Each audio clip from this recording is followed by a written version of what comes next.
భారతదేశంలో సామాజిక సంస్కరణ ఉద్యమానికి బీజం వేసిన మొదటి మహోన్నతుడు మహాత్మా జ్యోతిబా పూలే.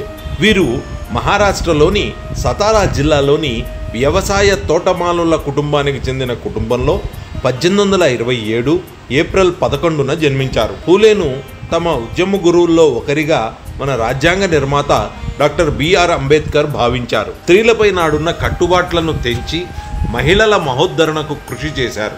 సమాజంలో సగభాగంగా ఉన్న స్త్రీలు అభివృద్ధి చెందకపోతే సమాజం అభివృద్ధి చెందదని గ్రహించిన పూలే స్త్రీ విద్యాభివృద్ధితోనే సమాజాభివృద్ధి సాధ్యమని బలంగా విశ్వసించారు. ఇతరులకు ఆదర్శంగా ఉండాలని ముందుగా తన భార్య సావిత్రిబాయిని పాఠశాలకు పంపారు. ఆయన సతీమణి సావిత్రిబాయి పూలే మన దేశంలో తొలి మహిళా ఉపాధ్యాయురాలు. అంతటితో ఆగక పూలే బాలికల కోసం మొట్టమొదటి పాఠశాలను 1848 ఆగస్టులో పూనాలో ప్రారంభించారు.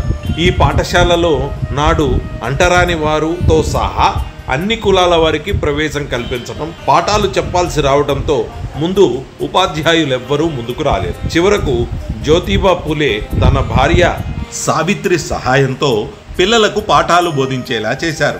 నాటి సమాజంలో మూఢాచారాలైన కన్యాశుల్కం, బాల్య వివాహాలకు వ్యతిరేకంగా పూలే పోరాటాలు చేశారు. భావసారూప్యత కలవారందరినీ ఏకతాటిపై తీసుకువచ్చి సమాజానికి ఒక కొత్త మార్గాన్ని చూపారు. చిన్న వయసులో వితంతువులైన వారికి స్వయంగా వివాహాలు జరిపించారు. వారి కోసం ఆశ్రమాన్ని సైతం నెలకొల్పారు. 1864లో బాల హత్య ప్రతిబంధక గృహ స్థాపించారు. నాటి సమాజంలో ఎదుర్కొంటున్న శిశు హత్యలు, బాల్య వివాహాల నివారణ కోసం ప్రత్యేక చొరవ తీసుకుని అండగా నిలిచారు. పూలే 1873 సెప్టెంబర్ 24న సత్యశోధక సమాజాన్ని స్థాపించారు. ఇది దేశంలోనే మొట్టమొదటి సంస్కరణోద్యమం. శూద్రులు, అతిశూద్రులపై నాటి సమాజంలో కొన్ని వర్గాలు ప్రదర్శించే క్రూర వైఖరిని పూలే తులనాత్మకంగా పరిశీలించారు. సహపంక్తి భోజనానికి సంసిద్ధత ప్రకటించారు. ఆయన ప్రతి ఒక్కరికి సమాన స్వేచ్ఛ హక్కును తీర్మానించారు. కార్మికులు, రైతులు, మహిళల హక్కుల కోసం